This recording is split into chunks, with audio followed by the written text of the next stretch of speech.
have this weird saying, you're born alone and you die alone, which you're not. You're born with your mother there. And only in very rare circumstances would you ever die alone. We have lost the art of spirituality done with another human. This panel is designed for us to really dive deep into how sacred sexuality can help to fuel your relationship.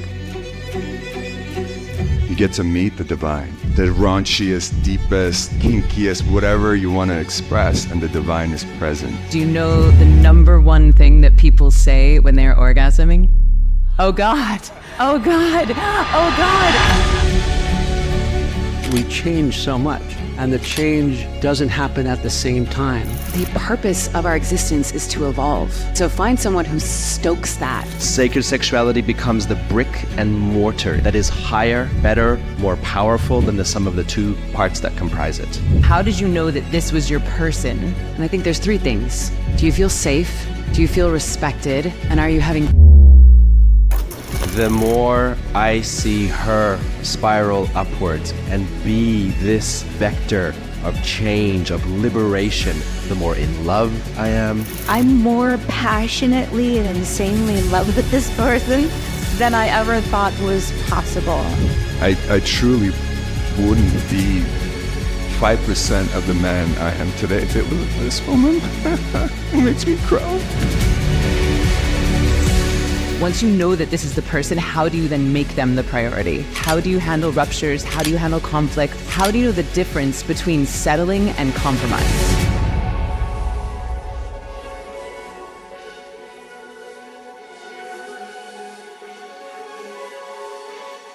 Good morning, everyone. Who is excited to learn from these exquisite couples how they have drawn in their partnership, how they have maintained health and hotness over many years? Who's excited to learn from these amazing humans?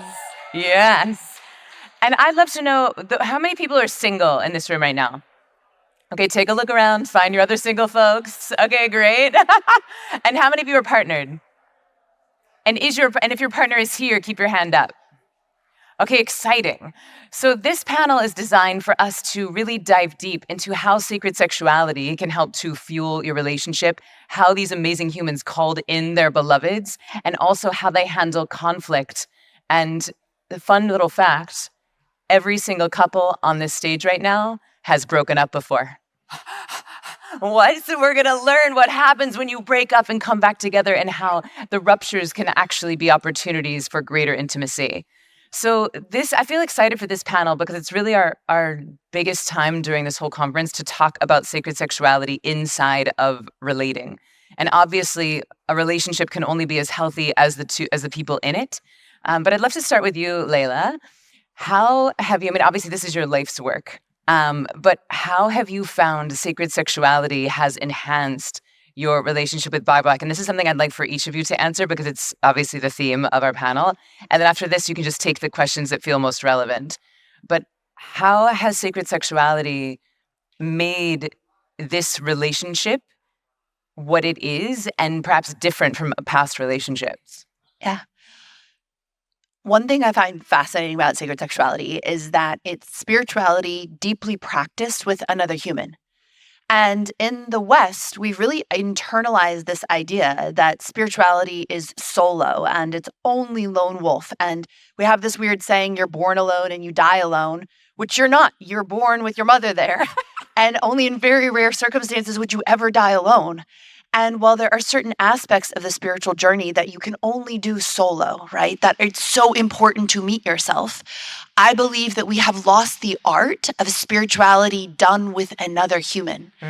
And so while all of us practice breath work and meditation together, there is nothing like orgasming in the eyes of your beloved and going into full sacred union when your bodies are lit up and activated. And so some of the fundamental tenets that I feel are required to have a sacred sexuality practice, they end up shaping the whole nature of your intimate dynamic. So one of those is to get rid of the idea that sex is only about pleasure, because sex is about life itself. And so if you want full spectrum aliveness, you have to open yourself into a portal of sexuality that allows you to express the fullness of your being.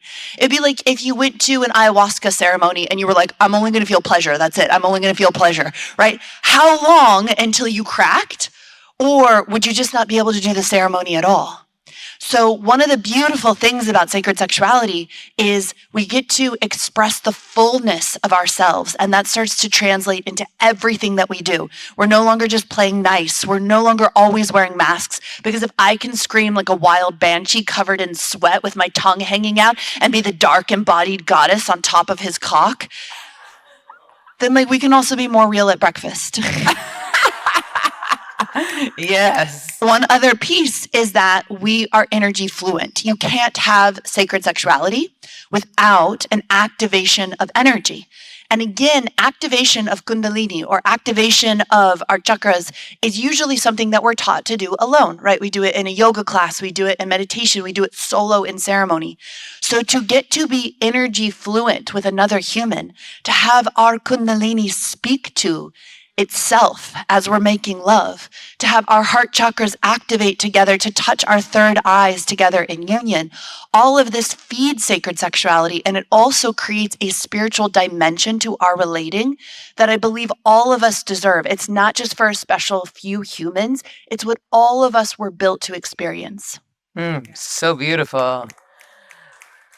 Baback, anything you want to add to that, or should we go to Rachel and Johann? Yeah, okay.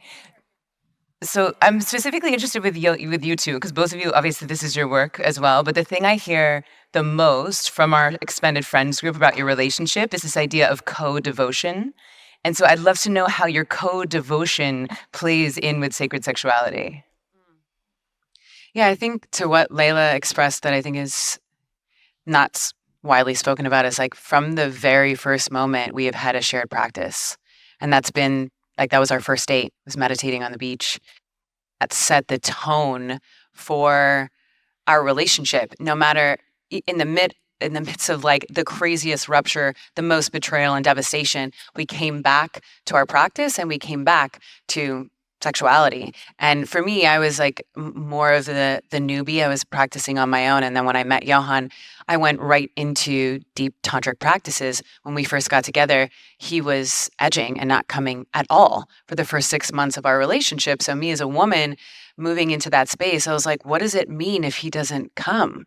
Am I pleasing him? It brought up all of this stuff that we got to immediately go into from the beginning of our relationship, which promoted this depth of communication, and then to not only experience pleasure, but to just be in the discovery of whatever was coming up in the moment, intimacy-wise, which was a lot of vulnerability and a lot of fear on my point. Like, I couldn't hardly even look at him in the eye when we were first making love. I was so vulnerable.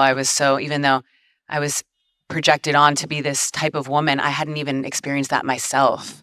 So, Wow. I'm having flashbacks here. She kept her eyes closed a lot. She was like, I'm continuously blown away how deep this portal goes. It's like it's this idea of like you've lived in this certain home your whole life, and you don't know that there is another door, and then you open the door and there's just a whole other universe in there. That's what sacred sexuality is, and somehow in our culture we're kind of, I don't know, like we're just supposed to know stuff, like, oh yeah, it's sex. Everyone knows what sex is. But we're touching like this much, and just because we don't know that there is so much more. And for us, just even recently, we did this Tantra experience in Bali, and we were just like, oh, wow, And so I would say that sacred sexuality is, instead of needing to look for outside that aliveness, you really get to find it in your partnership. And it's because of the partnership and the safety of your partnership that you get to then go so deep, because things will come up, right? Your shadow, your fears, your traumas and things will emerge. And it's only within the sacred partnership that you can really allow those parts of you, I think, to come forth, to be healed. A lot of times it's generational stuff that we didn't even know that we had that comes forward, and that we get to really heal. And it gets to be fun and beautiful, and you get to just fall deeper and deeper in love with life and with your partner, with yourself, with the divine. And really, in my experience, and Layla already spoke to this, is it's like you get to meet the divine through your lovemaking. And it doesn't mean it's like you're just like, I don't know. I had this idea of it just being, you're just like not even touching. It's just like energy, right? No, you get to be in all of it, like the raunchiest, deepest, kinkiest, whatever you want to express, and the divine is present. And so it just gets better and better forever and ever. And I'm just so, so grateful that we live in a day and an age where it's more accessible to all of us to touch. Yeah, I love this that you said that there's no ceiling on the pleasure. And actually, fun fact, do you know the number one thing that people say when they're orgasming? Oh God, oh God, oh God. Or they say the name of their partner, which in that moment is the same thing because you are meeting God in that moment. So I had the great pleasure of having dinner with both of you angels a few nights ago. And you said that your relationship would not still exist if it were not for erotic embodiment, which is a form of sacred sexuality. And I want to really celebrate. How many years have you been together? They're very shy. What's their anniversary, honey? Believe it or not, we're both shy. 35 years. 35 years. Amazing. We've been getting along for 2 weeks now. You've been getting along for 2 weeks? Okay. In those 2 weeks, it's been really spectacular. I've seen it. So you've mentioned the words animalistic, you've mentioned erotic embodiment, but how has sacred sexuality fed your 35-year relationship?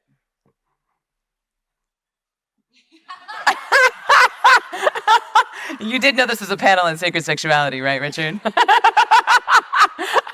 Well, we like to fuck. You heard it here first, kids. They like to fuck. Put that on Twitter.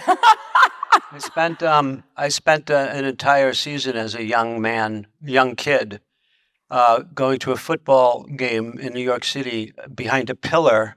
So I feel for you guys because I didn't get to see any football. Let me know if you want me to translate body language or anything like that. What's the question?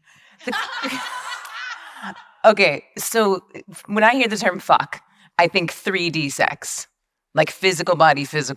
No, for us, it constantly changes, and I think it's affected a lot by what's going on in our lives. Mm-hmm. I think Sheila always wanted to do the stuff that you guys do. Yeah. Well, I guess I don't call what I do sacred sexuality.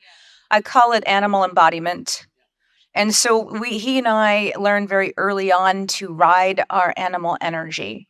So we are both actors and we both have trained in emotional energy. We both trained with embodiment. So we're both very, there's very few words with our eroticism and our sexuality. Okay. And it's very, very multi-layered and soulful, as well as just deeply pleasurable and physical. Yeah, it's unconsciously and then later consciously aware of is how deep we go, loving each other and sexually. Are you getting shy? I like it. I like seeing you two shy. And I let her, lead into various new territories. I think because I like to please her. You let her lead into new sexual territory? No, in terms of whatever she's been reading, okay, or learning lately. Hopefully not too far away from home. But you know what I'm saying. Yeah, and then stuff that I bring home from whatever experiences I've had. It changes. It changes, and it's not a. You mean like just to be explicit here? Do you mean like your jobs or your other partnerships? No other partnerships. Okay. It's the jobs, experiences, life, I would go away a lot and come back, and I'd be different. And Sheila would experience some kind of new place in the work that she does, and there's a difference that I look at this as the partnership as you go out into the world, kind of like what's his name in It's a Wonderful Life. He desperately wanted to go out in the world and fill himself up, and then found that at home is where his world was. But we have a way of going out in the world and still coming back home. And when we go out in the world and get filled up to the degree that we get filled up, that's when you can give more so, right? I mean, you can't really give fully until you fill up fully, right? So, and we change. We just change a lot. I think the thing about staying together for so long that's been working for us is that we change so much, and the change doesn't happen at the same time, because maybe it does for you guys because you're practicing a thing, but we are just going out and living independently, and then coming back and finding home again in a new way. Yeah, so I'd love to talk about this concept of home. Is there anything you want to add to that, Sheila? The concept of No, just on that original question. Oh, no, he just said it. It's, Okay, great. It's the autonomy. We're super, super autonomous. And I have my passion with S Factor, and he's always a brilliant actor. In case you don't know who he is, he's a phenomenal actor. I'm really good. Outstanding, I would say. He's always doing a role, and the roles infuse who I'm fucking. And it's true. And you saw the icons that I'm always playing with a new iconic energy with him. And so it's just very varied and exciting. And sometimes it's dark, and sometimes it's light and funny. And yeah, it's just rich. So this is interesting that if each individual in the relationship keeps evolving, then it's not really monogamy, because you're like with a new person every time you do a new role. Every time someone has a spiritual awakening, you're like, oh, I get to experience a whole new person. But we've talked about this idea of home, right? Of like this relationship feels like home. And so I'd like to rewind, especially for those of us who are single here. Like, how did you know that your person was home? How did you know that this was your person? And the follow-up question here is, how do you know the difference between settling and compromise? Right? Because every relationship requires compromise, but like at what point are you settling and betraying what your standards are for yourself? So that's sort of like one that's sort of challenging side of it. But then there's the like, I just knew the moment I saw him. It was the full fuck, yes, this was home. So I'd love for you guys to speak about that, of like, how did you know that this was your person? I love this question so much because I love compromise. I think it's so important. I think compromise has gotten like a really bad rap, right? And I think that learning how to compromise in relationship is one of the most exquisite things that we can do. I'll speak to the first thing is like when I met Johann, I was like, oh, he can hold me. Yeah. Like, Who here is looking to be held? Yeah. I could be just like, Yeah, what lady in here doesn't want to? Yeah, it's like, okay. I had been with, I can get bored very, very, very easily because I'm very fast and I'm cycling through things at rapid speed and I'm voracious. And when I met him, I felt this stillness. And when we first met, we had these hugs, we'd hug for like 20 minutes. Oof. I know. I was like, pro tip. Oh my God. And it was incredible. And it was very early on that I felt home. And yet the beginning of our relationship was a lot of ups and downs. And the energy of not settling was, I really felt that I was experiencing new heights in myself with Johann. And I loved how he challenged me. That was the most exciting part, is that I had someone who could stand up to me. And it was exhilarating, and it created incredible chemistry between us. And there was a lot of compromise. He's a really strong personality. And I'm And it was such an incredible moment. And I remember having this conversation with a lot of friends, because at that time, a lot of girlfriends were like, what are you doing?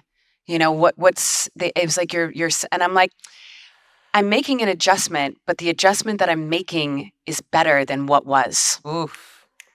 And that was huge. A lot of people didn't like it because I was changing and I wasn't doing, the normal things, but it was it was waking up at sunrise to go do, a 2-hour meditation, or, going for a moonlit hike, or having sex on top of a mountain, or all these things. These are the sacrifices you need to make for your partner.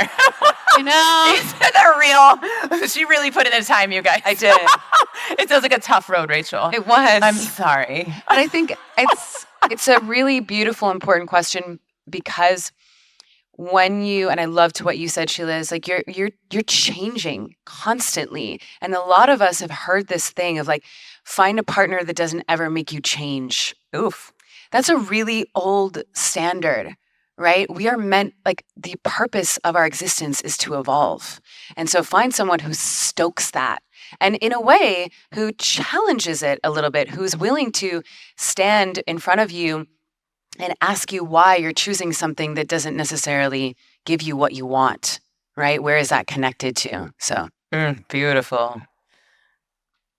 How did y'all know? Yeah. I'll let Layla speak to the notion of home. But for me, I'd like to speak more to the notion of compromise versus settling. So, as Rachel alluded to, we two are very big personalities. And up until this point, we'd both been used to being in relatively executive dynamics, whereby there was the person who was like running the show and had their ecosystem and was the vector of movement through the world, and there was another partner who was fundamentally in a support role. And one of the first things I said to her in a gorgeous beach in Baja, as it became apparent that we were going to, really do this, I was like, I am not Mr. Martin. I am not your handbag. I am running my own show, just so you know.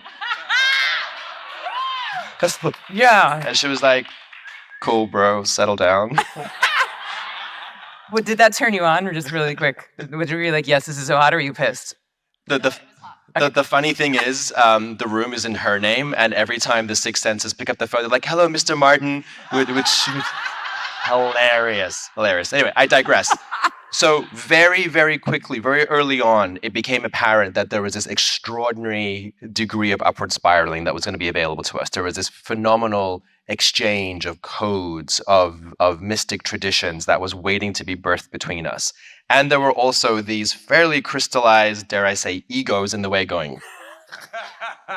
So the notion of compromise, the notion of the creation of a syncretic organism was first and foremost on our to-do list. And what we did was be incredibly intentional about it. We had to break up before we got to this breakthrough.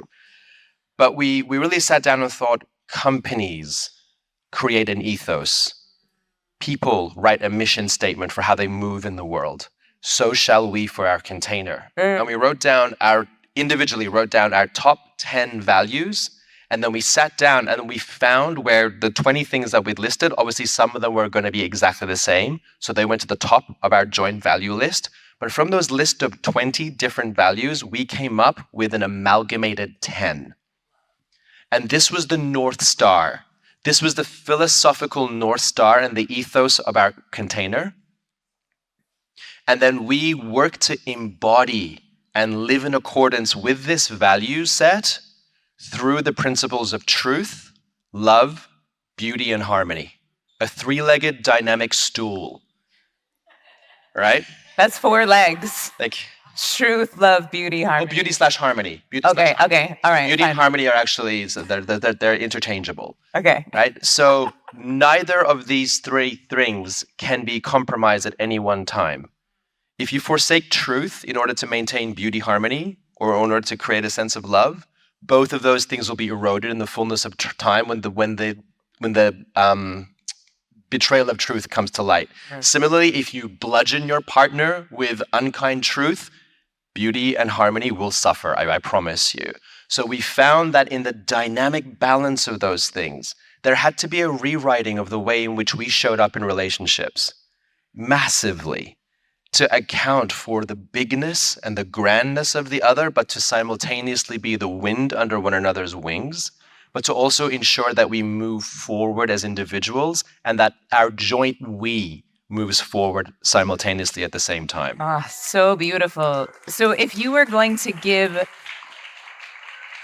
I love this. If you were going to give everyone in this room an assignment of writing down like the ethos of the relationship, what would that look like? At what point would you recommend doing it? And did you sit down and you did your 10, she did her 10, and then you combine them? I wish we'd done it at inception. It would have saved us so much heartache and so much like crazy oscillations of our pendulum. But I mean, there's the old Chinese saying of when's the best time to plant a tree 20 years ago? When's the next best time? Right now. Wherever, if you are at the inception point of your relating, or if you're calling in a relationship, do this now.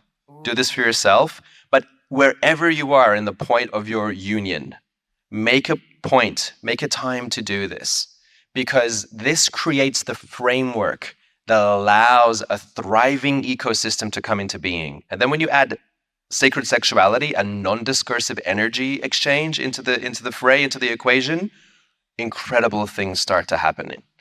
Sacred sexuality becomes the brick and mortar. It becomes the actual building blocks that allow you to better embody and better move forward in accordance with this value ethos that you create as this joint entity, as this new single organism that is higher, better, more powerful than the sum of the two parts that comprise it. That is the whole idea of sacred union, of divine union. Yeah.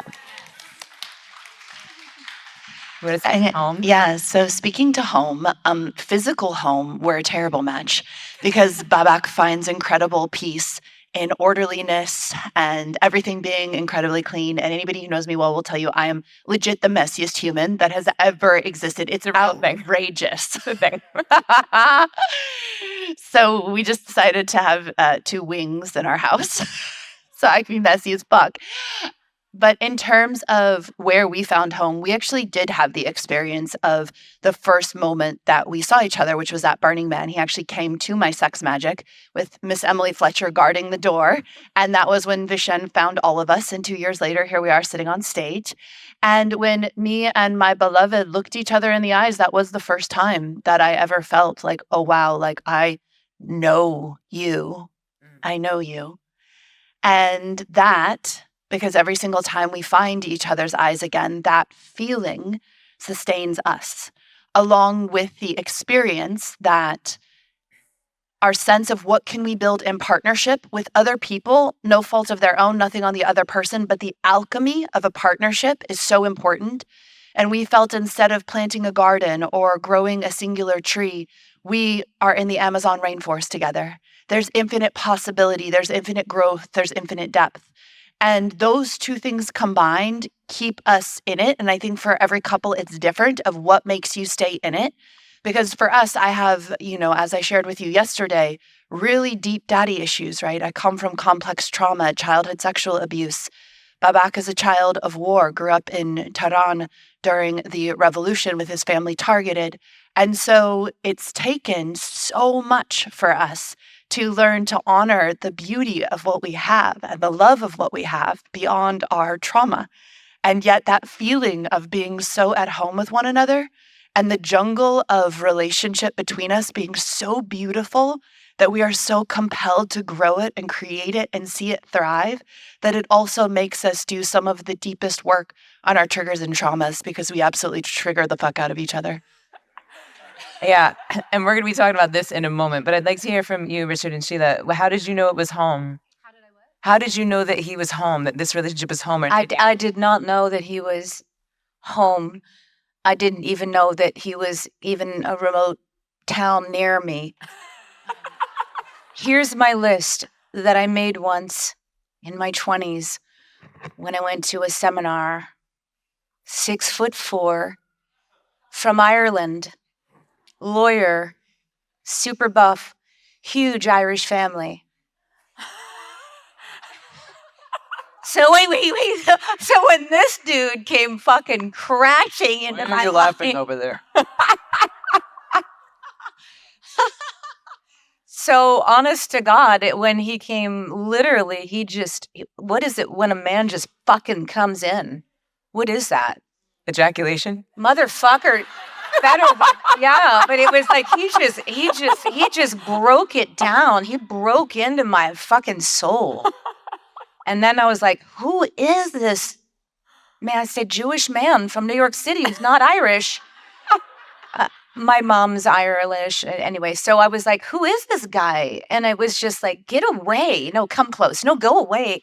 So there was a lot of, so then I think over time, because, we have 2 children we've raised. We've been together a long time and been through a lot. And the deeper we go in love, because we're very committed to the depth of love, I'm more passionately and insanely in love with this person than I ever thought was possible. And every day it's more and more intense where, what do I say every day? How lucky we are.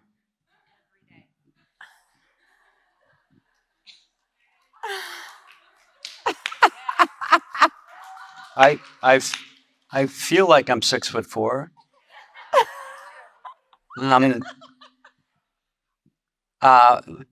It's interesting when you said when you feel like that's home, or I know you. You said, right? I know you.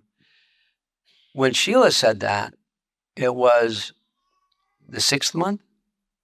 The 6th month of being pregnant with our son. And she said she felt the soul of her son come into her body, and she said, "Oh, I know you." He came in a dream that night, and then when I gave birth, I looked at his face and went, "Oh, it's you again." Oh, you again, yeah. So it's that's an even deeper and more profound experience, I would think.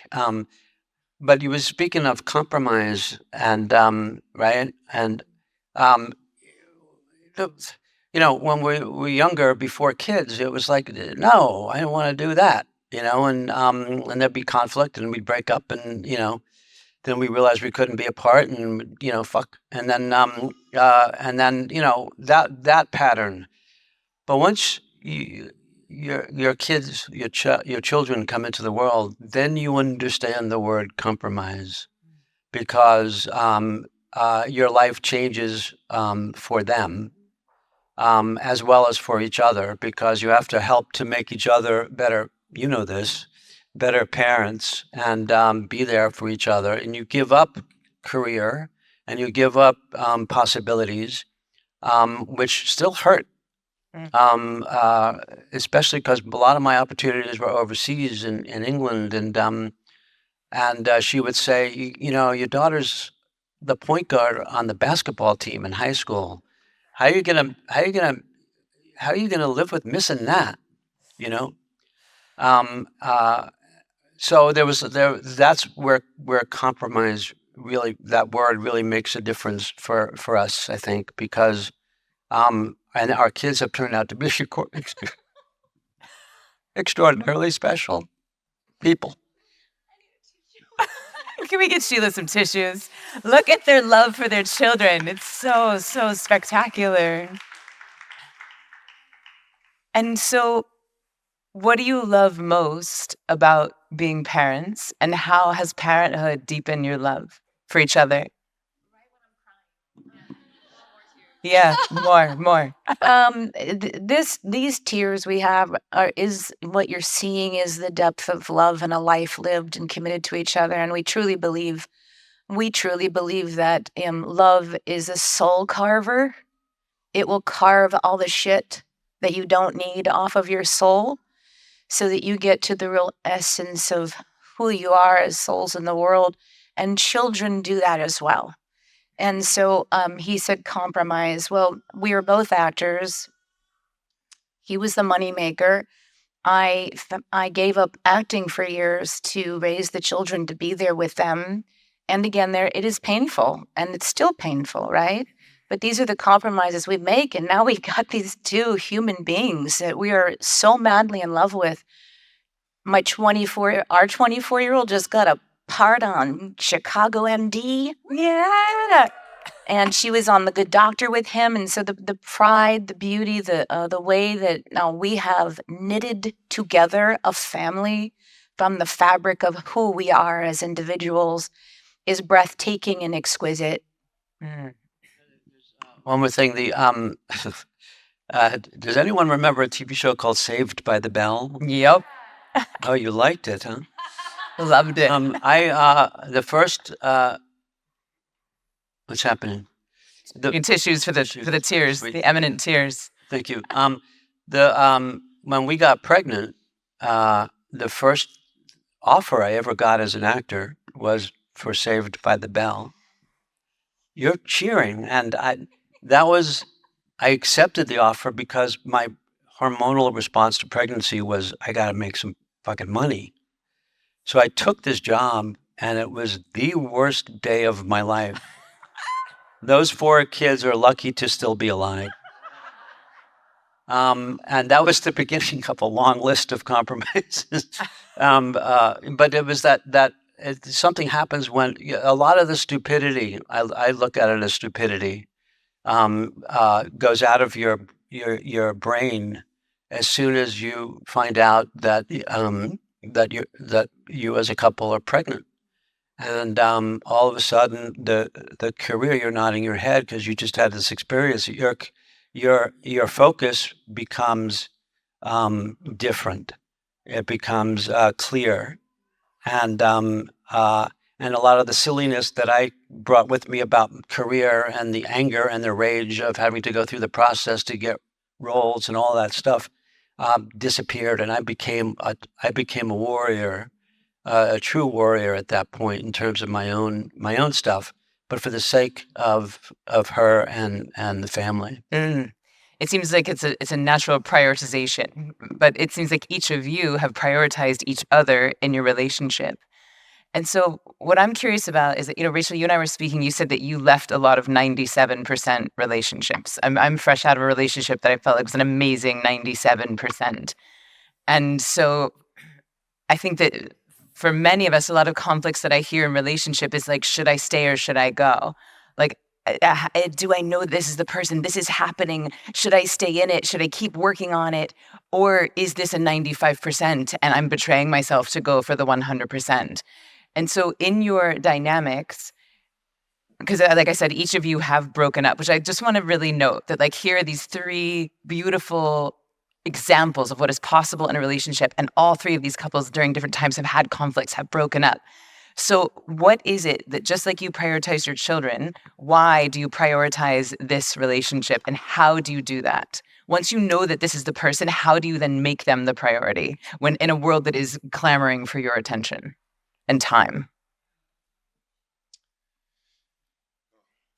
I think one of the things that a very simple thing, I have girlfriends ask me like, to that, what is it? And I think there's 3 things. Do you feel safe? Do you feel respected? And are you having fun? Those 3 things are enough to go forward, right? Because we have this long list of what we think, but we don't actually know what we want until we are experiencing it. It's an idea in our head. And I think it's also great to say is that both Johann and I are not each other's types at all. And so when we first got together, it was not like what we had originally looked for. And so we had to get out of our own way and actually be with what is. And I remember a dear friend of mine asking, what is the focus? And I said, I know that everything in my life comes from this relationship. Right? It comes from me first and foremost, and it comes from this. If something is happening here, it's affecting every other area of my life. It's affecting my work, it's affecting every other relationship, it's affecting how I view myself. And so I think there's a few little moments of talking about the garden, and that's something I love to say is like, we really deeply believe in nurturing this garden, which means fertilizing it, watering it, taking out the weeds on a consistent basis, not just once, but many, many different times. And really saying the thing that's in the way right away versus, a lot of us tend to wait. It's the same with a relationship, right? I'm going to settle because we don't believe that there's anything better out there, or we don't want to rock the boat, or we're afraid of whatever it is. Who here wants a really powerful, amazing relationship? Yeah. In order to have that, you must be bold and you must be willing to go for what you desire, say what it is that you need, and usually really say the thing that you don't want to say, because that's going to open up the pathway and the avenue to the thing that you want. Yeah, so this is a beautiful transition into communication, which everyone will say, communication is the bedrock of a healthy relationship. So I guess I'd like to start with Layla and Baback. Do you guys have any like foundational golden rules of how you communicate? Do you have a way that you weed your garden?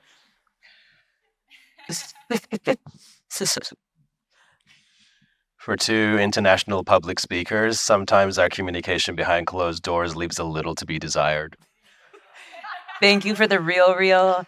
Thank you. Can you say a little more about that? It's so we have foundational principles, we have some rules, and we have some circuit breakers that we employ. We have actual words. Like safe words? Precisely like safe words. So we say, like, when something is escalating in the wrong direction, even if the substantive component of the substantive content of what is being said is fundamentally fair, but the energy with which it's being shared is unacceptable, we have a word which is fluffy. Yes, fluffy. Meaning you are beginning to make me feel unsafe. I'm feeling triggered. You're pushing me to a point of compromised resource. Yeah. Please stop. Yeah, great example. Fluffy. And then what happens if one of you pulls the fluffy card? What happens next? So it's an immediate timeout. It's hey, just chill, take a deep breath. Change locations. You don't necessarily have to change locations, but you must pause. You must disengage. Whatever energetic crescendo and vector of shittiness is beginning to take place in one person needs to halt. Okay, so that's fluffy. Then we have... You got that, fluffy. Write it down. Make your own safe word. Then we have calls to greatness. So she has one that says, I call on Baback's highest timeline, which means at that point, it's an invocation. It's like saying, I call upon the most resourced, heart-centered, grounded expression of you into this moment. Ooh. Right? And does that ever piss you off when she calls? Only all the time. Because I could see if I was really feeling judgmental and really proud of how right I'm being and someone calls on my highest self and I'd be like, you can go straight to hell. Yeah, because at that moment, every masculine alpha compulsion that I have to be right, to be heard, to be win, to be like the eloquent slayer of your rhetoric because mine is so much more vastly superior. Fluffy. Has to sit the fuck down. Has to sit down because she is telling me in no uncertain terms, this is hurting me. This is hurting me. Yeah, I don't feel... And your deep-seated desire to be heard or to be right is actually tearing at the fabric of our closeness and togetherness right now. And that is an enormous call to greatness. That is like, there are so many trauma-influenced and also just behavioral circuits in my brain that just want to go, and they have to just come back into that place of boundless compassion, of invincible love, and just come into my being, my center, my whole, and look at her back into that place of I know you, and then go in, hold that part of me, reparent that part of my inner child that still has residual mother wounds, that still is in some way at war with the world. Bring it to peace, bring it to calm, resource him, and then from that resource state, stop projecting war and chaos and disorder into my relating and speak from a resource space. We don't always nail it, but when we do speak from a resource state, I say we are utterly impeccable. There is responsibility. There is like we Marshall Rosenberg the shit out of it. Like there is. What's that mean? Nonviolent communication, right? Our armamentarium of tools is fairly good. Our ability to strongman the other, absolutely understand the other's perspective, validate it, celebrate it, and at the same time say, hey, look, but also, I take umbrage with certain perspectives that you have. Mine is this. We don't always have to see eye to eye, but there is this deep-seated responsibility, and there is a desire to use conflict as a portal into deeper realms of understanding. When we're resourced. When we're unresourced, we take a one-way train to Psychoville. We know, but we are so aware of that. That's why we have these short circuits. Like nothing good is going to come of this. Stop. And it could be that, we don't pick up the ball again till a day later. Yeah. Because it takes that much time to remove some of the triggering and some of the frameworks of chaos out of the nervous system. But we're incredibly lucky that we have those tools. Yeah.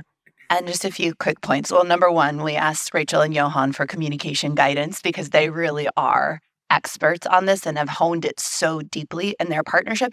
And I personally, because I've known them for 8 years, have seen them go from a couple who you could feel active, energetic conflict within them to the peace and beauty and grace that we feel in them today. So I just want to note that because I have seen them transform their capacity to hold their own love through these principles. And they have been guides to us and also guides to us and being like, it's okay, you're not doomed. Like, this doesn't mean it's totally over. This is completely normal. So a couple of other things that are really helpful for us are Annie Lala gave us a frame. She's an amazing relationship coach that the first one to remember that you're in love wins. So when you're in a fight, the first one to remember we're actually in love wins. And so the thing I say to him when I've remembered that we're actually in love is I say, my love, you can find me right now. Because when you can't find me, I'm lost in my pain. I'm lost in my trauma. We're just cycling in that story. And when I make my way back into my heart, that's what I say to him. That lets us know we can make our way back now to our heart and changing this idea that it's about being right or it's about winning the argument. And the person who wins remembers to go back to the heart first. And when you can get faster and faster and faster at that, it's so amazing. And the other thing that we've really had to learn, because we both have really like intense nervous systems and we can both get really like, is to give each other grace. If something that someone says on a scale from 0 to 10 is 10 is like the most fucked up shit they've ever said, and 0 is like, I love you, beloved, please stay in my arms forever, right? Like we've learned to give each other grace from a 2 to a 4, rather than being like, you just did a 3, motherfucker, and I'm feeling it an 8, like, boom, right? And so we've really had to learn to like check in and track, like, was that actually an 8 or was that a 3 or a 4? And I'm just feeling sensitive today. And that ability to let your partner be at a 2 to a 4 is so important for us because your partner's not going to be perfect and they're not going to have perfect language all the time and perfect behavior. And it also helps them trust that when they go beyond that, they can also trust you, that you're letting them know that it's actually not okay what's happening. We believe that the trials and tribulations that we have experienced in our relationship have been to cultivate these tools, right? And they work.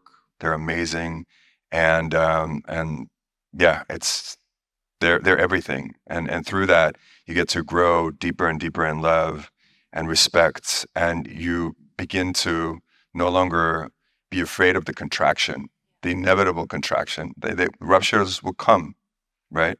So then you get to meet the rupture with grace. You get to meet the rupture with love, with curiosity, and the rupture becomes a gift. And so it just completely rewires the way that you navigate the world and navigate yourself, trauma, all of it. And then you can have the most incredible bliss in your life, even in the rupture. Yeah. Yeah. Thank you for that. Before we get off of conflict, I'd love to hear from you, Richard and Sheila, of like, how do you handle ruptures? How do you handle conflict? How do you fight? No, we fight pretty good. Yeah. There's never a lot of growth, for a word that's overused, but learning without failure, right? I mean, what did Einstein say? He had 1 or 2 good ideas his entire life, and the rest is persistence and failure and trying again. And that's true in everything. If you're a great baseball player, you fail 70% of the time. And you can look at this as mini or maxi failures over the course of our relationship that led to explosions and to figuring out a way to come back together. I don't think we ever looked at it, or I certainly didn't. I can't speak for Sheila, but of there's something else out there. It was when we broke up, it was because we couldn't handle being in the same space with each other for another half a millisecond. And then we'd have to separate. And we drew ourselves back together again because of some chemical thing that I can't define, and you guys might be able to. But and then we'd figure it out without a lot of these tools. These tools seem very handy. They are. But we had to improvise our way back to this spirituality, which we didn't look at as spirituality. It just kind of evolved. But those Stephen Colbert just wrote a book about how grateful he is for all of the tragedy in his life, how grateful he is for all of the things, the obstacles, and all of the problems, the devastations that he experienced. And I feel the same way. I'm grateful for them because it made us stronger together. And we're not afraid of it. We're not afraid of a fight. We're not afraid of disruption. We're not afraid of pain. Safety is a very odd word for me because on a set, a director will come up to me and go, are you comfortable? And my response is, God, I hope not. Because you want to push the molecules. You want the molecules pushed back in your face. It's about conflict. That stuff that I do is about conflict. If there's no conflict, then what the fuck are we doing here? And some of that conflict comes from people working together and with different ideas of what they want to do and how they want to do it, or different sets of egos. And that conflict is healthy if your goal is the same thing. So the conflict that comes with us even still this morning. I heard it. Did you? I did. What did you hear? I'm not going to reveal your secrets, but we were just having a little pre-meeting about the relationship panel, and then I heard you guys having some conflict, and I was just sort of witnessing it with love, and I was like, okay, it's good medicine. No, I was 30 inches away from you. Yeah, we had a fight today. I'll tell you. And so are you I won't. Are you currently in the rupture, or did you already make up? You're good. How did you make up? I came over and touched her head. He came over, touched my head, and then he put his hands here, and he pulled really, really, really tight. It was so fucking erotic. And then I went, okay, fucking have me. And then he let go, and that was it. No, we don't use a lot of words. I know, it's all the stuff I talked about yesterday. It's very primal, Were you done? Were you done?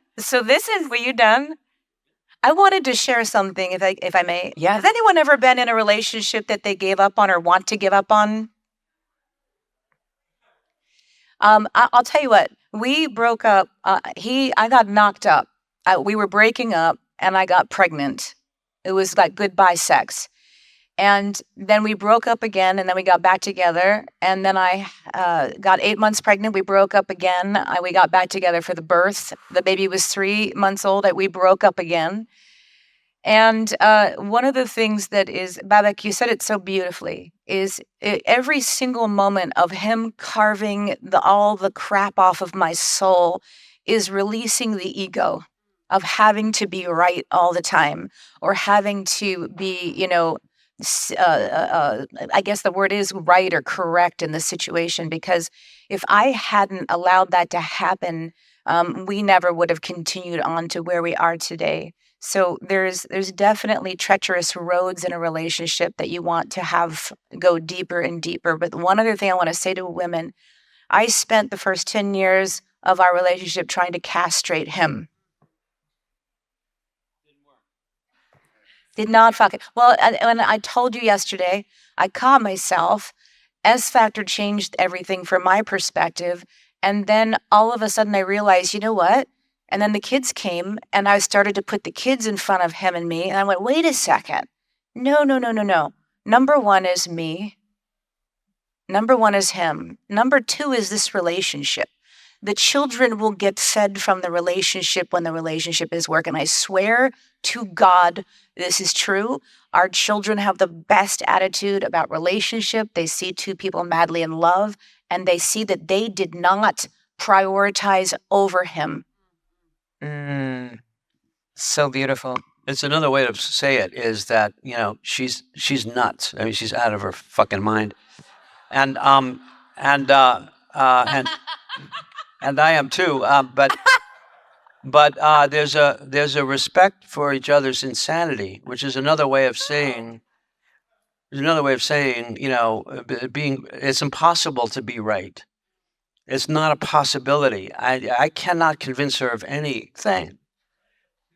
Nothing. And so, and then you want to be right. It's not that you want to be right. It's that you want the other person not to be so wrong. That is a great line. That is a great line. It's not that I want to be right. I want you to not be so wrong. Yeah.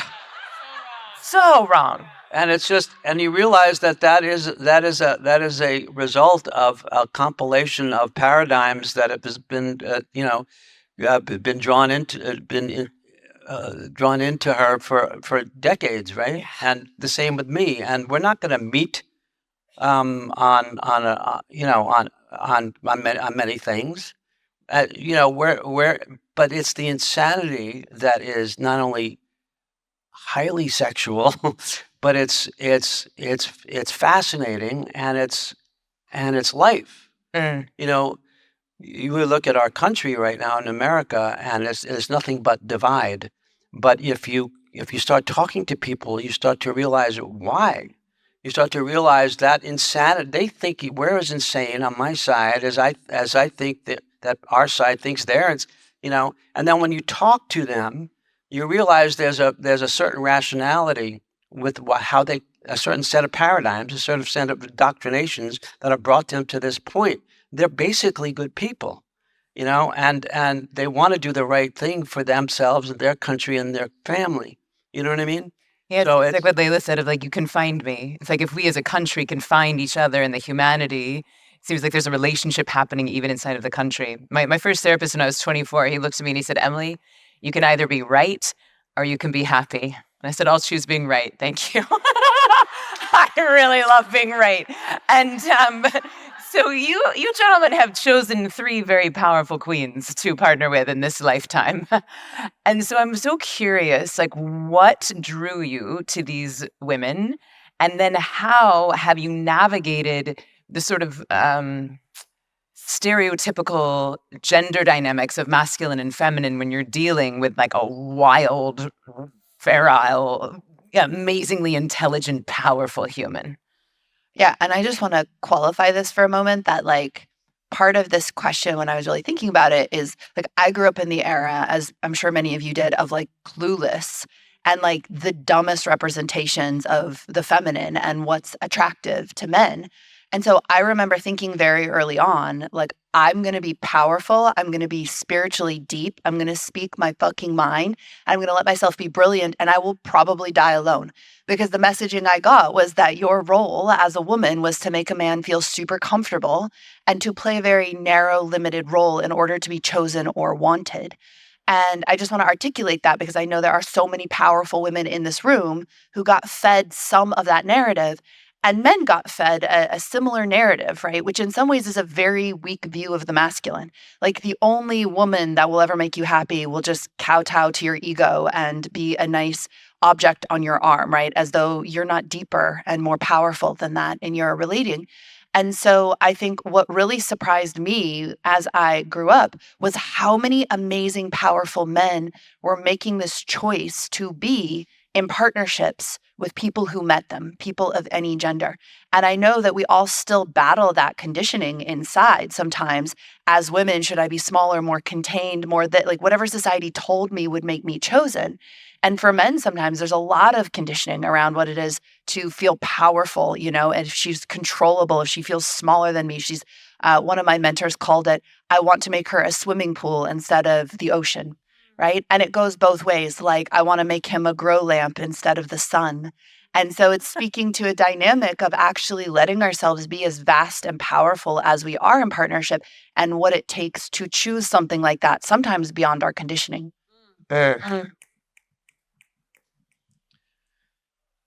What she said.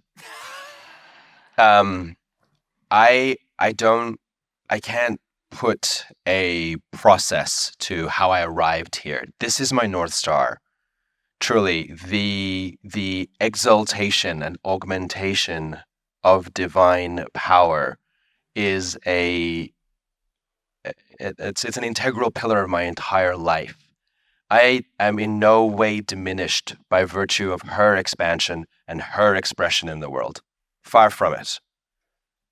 The more I see her spiral upwards and be this lighthouse, this beacon, this vector of change, of liberation, of freedom and ascension in the world, the more inspired I am, the more in love I am, and the greater call to greatness within me there is.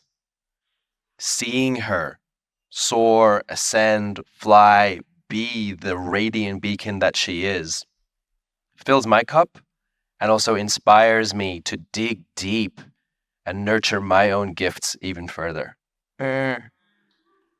Amen. Amen. Johann? I mean, what they said.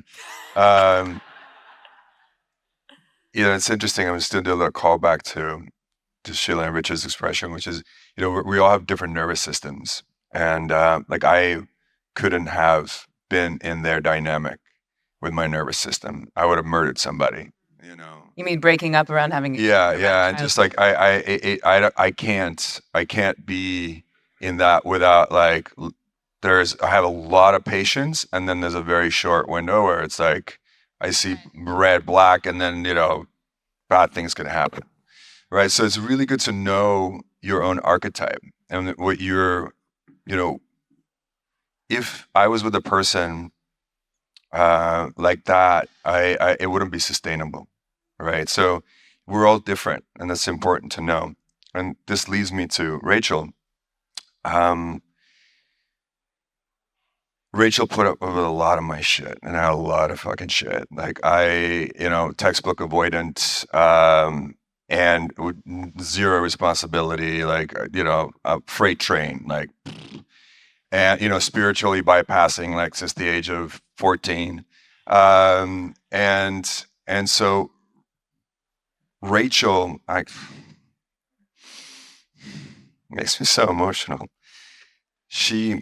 If there's one word that I would describe Rachel as, it's love. It's this relentless love. And so Rachel didn't try to meet me in my freight train. I'm going to fucking run you over and, bazooka you to death and fucking be right all day long and show you how wrong you are. She used her soft power, which we spoke about today. And she just went underneath all my crazy built up defenses, and she just touched my heart over and over and over again. There's a lot of ice on this heart back in the day. And I truly wouldn't be 5% of the man I am today if it wasn't for this woman. It makes me cry.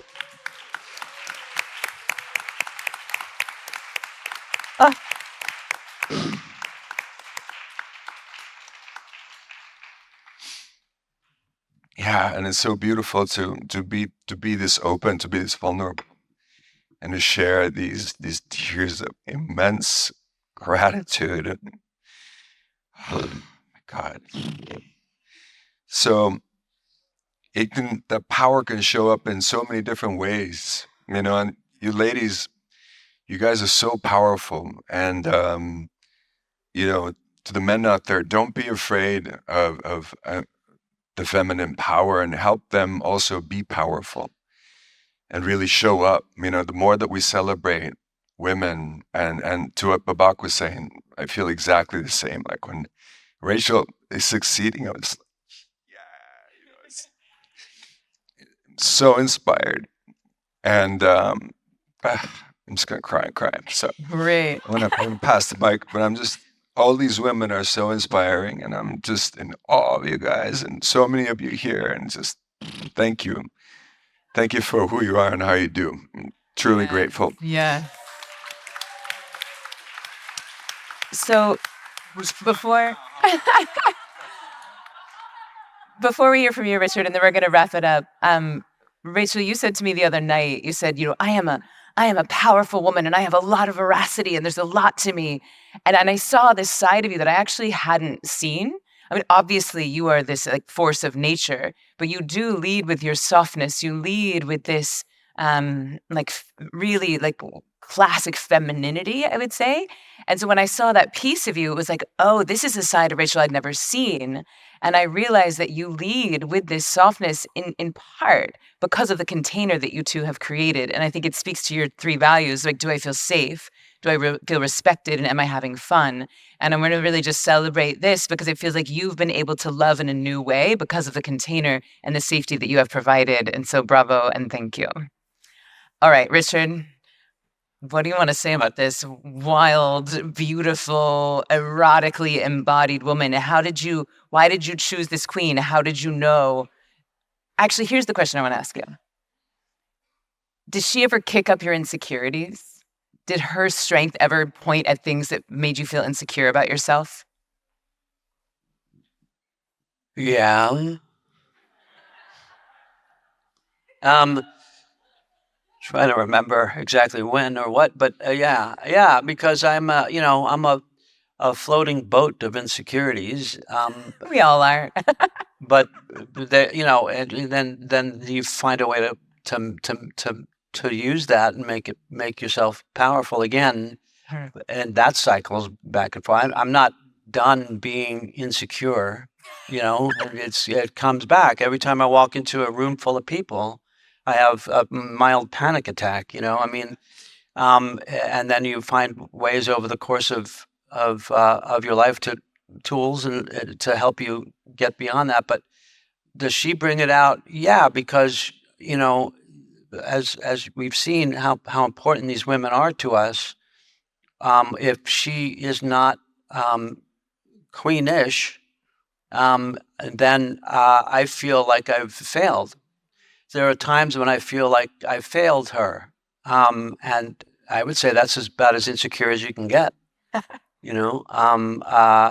it's not a pleasant feeling. It's really powerfully sad to feel like you've let the woman that you love so much down. But Sheila likes to say that to use the Joseph Campbell example, not example, but his way of talking about male and female, that the female is life and the male is the support of that life. And I think that what you've just expressed, Johann, is how important that life force is to us. It is what sustains us. And the fact that we can help sustain that is what sustains us. Oh, so beautifully said. So we just have a few minutes left, and I would love to leave everyone with, if you could give everyone one piece of relating advice, one, and it could be unique to your relationship or just something that you've learned as a human, but if you could leave everyone with one powerful thing that has really changed your relationship, changed your relating, it could be around sacred sexuality, boundaries, communication, one piece you want to leave people with. We have a morning ritual that we do almost every morning, and we both go. And you celebrate yourself. The first two things you do at the start of the morning are, I celebrate this about myself. I celebrate this about myself. Then we share the three things that we're going to feel that day, the three most important feeling states to us. Then we share the three most important things for our day. So it can be goals. It can be things we want to experience. So it can be like, I really want to hit the gym and crush it. I really want to enroll, 100 people into my program, something like that. And then we say one of the most important parts of this ritual, which is, how can I support you? So after I hear the three most important things to him, I say, how can I support you? He responds. And then after I say the three most important things, he says, how can I support you? And I respond. So we're set up as a couple to understand what our day is about, what we care about the most, what's important to us. and then to also articulate how we can actually be supported by each other. And then we finish with 2 gratitudes for each other or the partnership specifically. And this also keeps us in that frequency of gratitude, which is so incredibly important in a partnership over the long run, to continuously emphasize what you're grateful for. Oh, so beautiful. How long does this ritual take? Yeah, not even 10 minutes. Like we can knock it out in 5 if we're going really fast. I love this. Super powerful. The most incredible thing that we've done, the greatest point of difference in this partnership, I would say, imbue the entirety of yourself, the DNA of your being, into the ethos of your relationship. Pour not only your heart and soul, but your values into it. Breathe life into this joint entity, the joint we, this holographic amalgam of the two of you, and create a single organism that is fed by 2 discrete people standing there in service to it. When you have that joint value set, anytime you are in service to it, there is no abandonment of self. Therefore, you can compromise to incredible lengths to allow that to blossom and bloom, because then it becomes a fountain that fills your cup. Because as you're giving from a full place, you're giving in accordance with your own values, with your own true north, firstly, and then as it fills you, you upward spiral together, and then you become of service to your sphere of influence as well. But more importantly, that single organism that you give birth to together has energetic conduits into it from your own being, which means you can then create whatever energy and dynamic you want in this joint we by creating that energy in yourself first. So if you want to engender more devotion, more safety, more love, more sexiness into your container, create that energy in yourself first and watch it be mirrored in the joint we and then in your beloved. And that is alchemy in motion. That becomes the most extraordinary growth container that you could ever hope for, and a great gift to yourself, to your beloved, and to the world at large. Very quick, the reason he speaks so eloquently is because when his parents were fleeing the Iranian Revolution and they took him to Melbourne, the kids in his grade school, the white kids, made fun of him for not being able to speak English, so he taught himself to read Shakespeare at the age of 9. And so every single time I hear him speak that way, I'm so touched by his booking brilliance and courage. And turned on. I mean, I just want I want you guys to have like vocab sex. It's like the 2 of you together. It's just like a linguistic orchestra. The downside to this is when we argue, we are the opposite of these guys, right? Because Richard just grabs Sheila's neck and it's over. We have to write Tolstoy's War and Peace every fucking time, right? Because we've had a little disagreement over one thing. Maybe just try the strangulation next time and just see how it goes. You learned it here. Oh, Johann? So good. I'd say 2 things for us.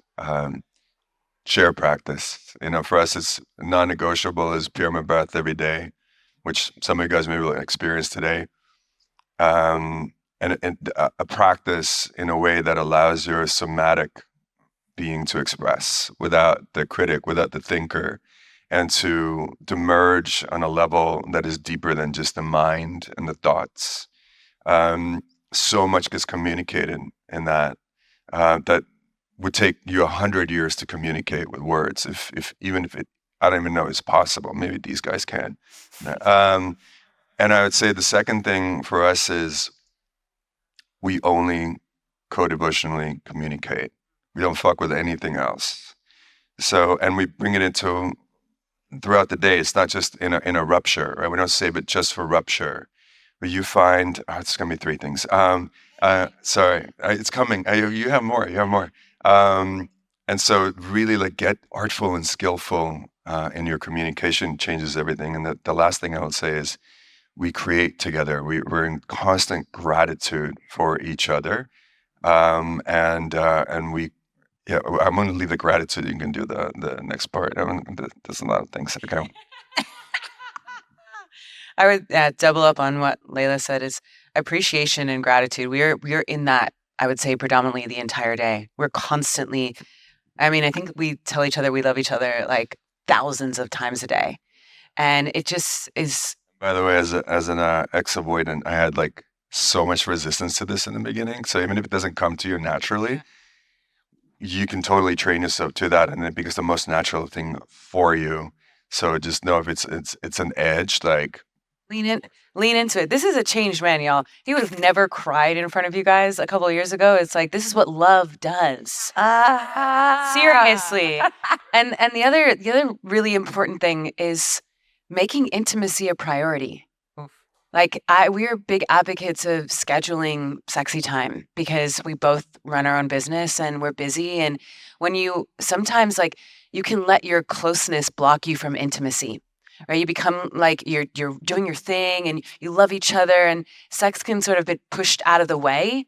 Don't let that happen. Use it as an opportunity to create together. And when you put that on the schedule, it might not seem sexy, but when you are creating a sacred container and showing up for each other, and that no matter what, actual magic happens and it's so worth it. So good. Yeah, anything you want to leave people with, Sheila? What? Anything you want to leave people with? Yeah. All of this is so yummy. It's so beautiful, so inspiring, each and every one of you. It's just beautiful. Thank you. We're very big on the, go off and have this circle of autonomy and freedom. So I wake up every single day and become the vortex of magnetic life, the feminine. I dance, I sing, I cook, I run a company, and I'm just very embodied. And then when I feel so super full and overflowing in my feminine energy, I ask myself one question, and that one question is how can I help him feel like a bigger, stronger, more powerful beast? How can I make him feel like he has got the biggest cock on the planet? Yes. That is how I live. Amazing. Yes. You just have to look. it's like that's just true. Facts. When she got pregnant the first time, I made myself available to her 24/7. Anything she needed. We lived in a very little shack of a house in Los Angeles, and there was some construction down the block, and they were making noise. We had no air conditioning, so it was summer. It was 110 degrees Fahrenheit, and she was very uncomfortable. And she said, "Can you please tell them to stop making that noise?" So I went outside and said, "Guys, I got this pregnant woman in there. Can you?" They said no, but but that's the kind of thing you kind of want to do. You want to make things as much as easy as possible, and treat her like a queen. And then when the pregnancy was over, I went back to my hormonal job, which was to make some money and focus on that. And she said, like, why have you stopped treating me that way? You treated me like a queen when I was pregnant. Why have you stopped? Then a few years later, she started S Factor. And out of that practice, she came to the realization that if she wanted to be treated like a queen, then she needed to treat me like a king. Because treating her like a queen without feeling like a king is being a prince, or less, a joker. And that changed our lives forever. That's when we went to the next quantum leap, which allowed us to elevate and elevate and elevate. So find a way to treat each other like kings and queens, and you'll be grateful for that. What a beautiful, beautiful way to close it down. Well, I just want to say, as a newly single lady, I really, really appreciate the honesty, the humor, the devotion, the love, the bravery, and the honesty that all of you embody as individuals.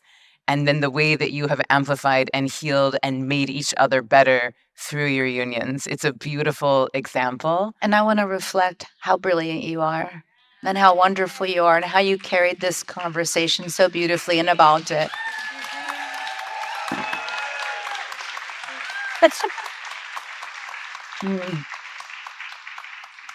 I was just looking at this view and then looking at all your beautiful faces, and I'd be like, I've made it. I've arrived. We all made it. Like a peak life experience. I love you all so much. Thank you for being living examples. Let's give them a round of applause. Yes.